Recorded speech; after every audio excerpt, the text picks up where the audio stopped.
Well, the question is, what's been happening to Suella Braverman, I suppose.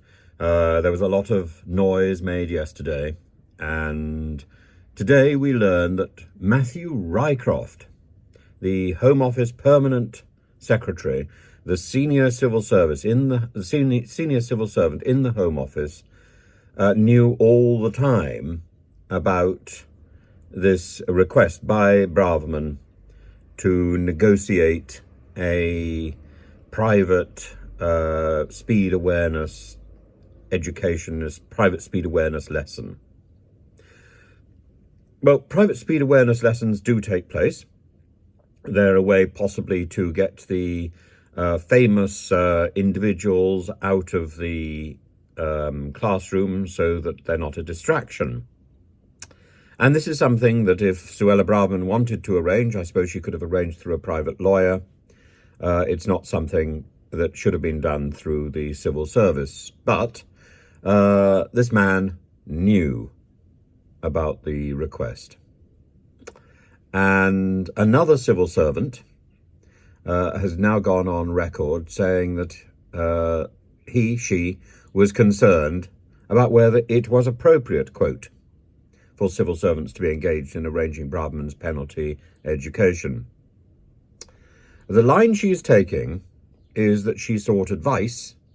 The line she and her team are taking is that she sought advice, and she did not instruct officials to arrange a private course.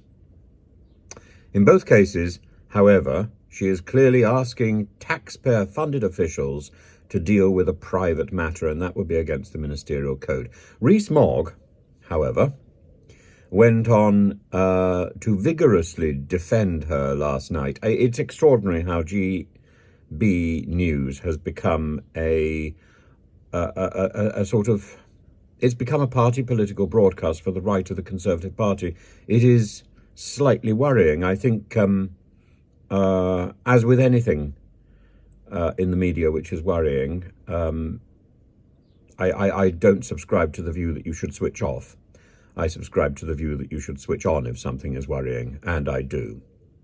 And I am appalled by the constant loudspeakering of the defence for Braverman, and it's just endless on GB News.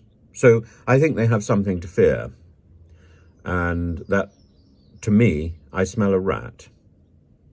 Not a rab, a rat. Anyway, civil servants, Rees-Mogg says, have to deal with private issues on a matter of course and in the diary, because senior cabinet ministers are on a full-time engagement, and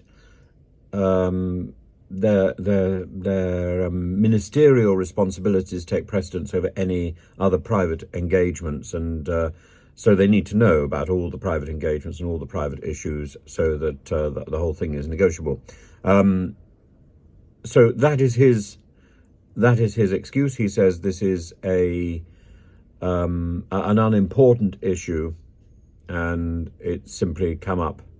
It's a nuisance.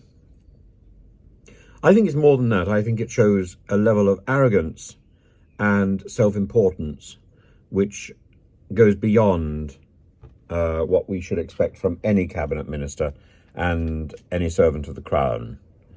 And particularly somebody who is so tied up with law to be found to be law-breaking. Let's not mince words.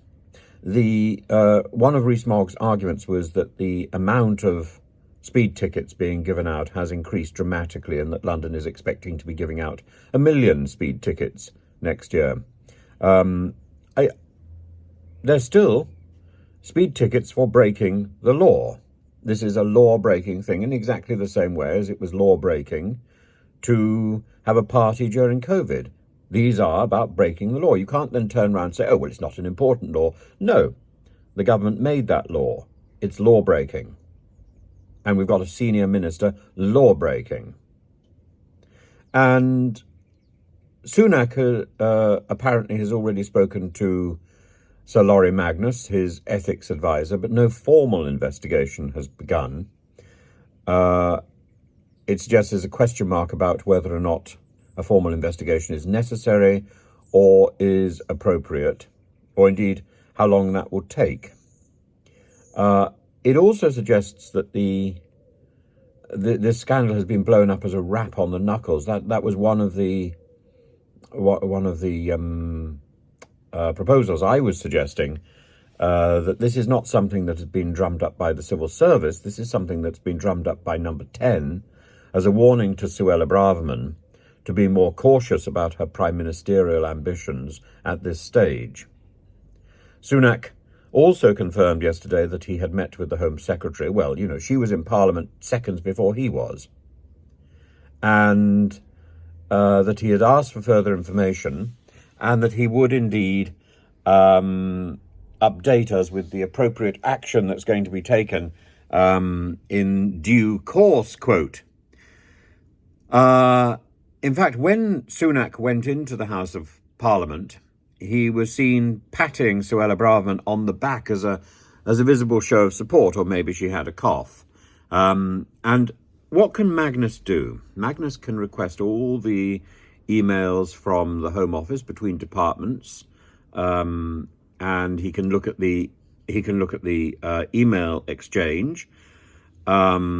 He can request presumably telephone transcripts, but I think he would stick to emails. Whether or not all these requests were made in an email form, God knows. One source has said that Braverman's request was made via email, meaning that Magnus could in fact see it. And that civil service servant was acting for Braverman as a working member of her staff, in a temporary role. So maybe this had something to do with the movement between Priti Patel and Suella Braverman. The civil servant apparently was concerned about the request and informed the senior civil servant in the department, Rycroft, and that is how he knew. So this has been a story which has been known for some time. I don't think that means it's come from a civil servant. I think that means it's also known in the Whip's office. It's also known in Number 10.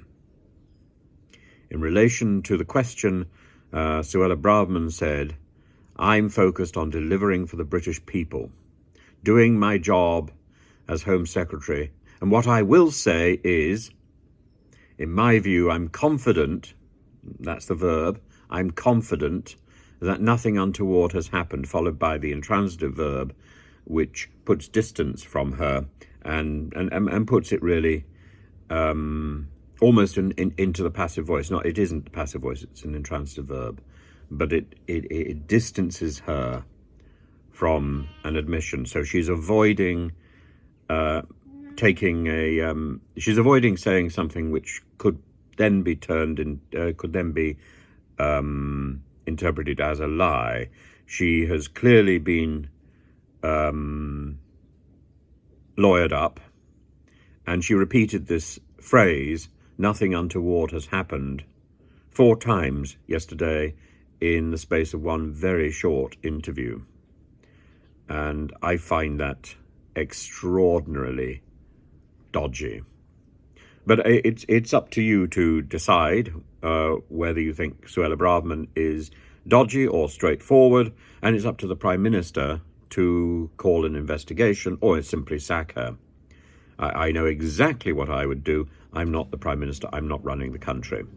But Suella Braverman, maybe this will be a wake-up call for her. Maybe she would be slightly less nasty. In the past, I've always thought of her standing at the dispatch box saying, "Invasion!" Now I'm going to think of her standing in the Home Office saying, "Education!"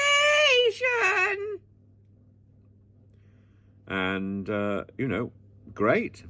We all need a bit of education, don't we? Speed test! Poor thing.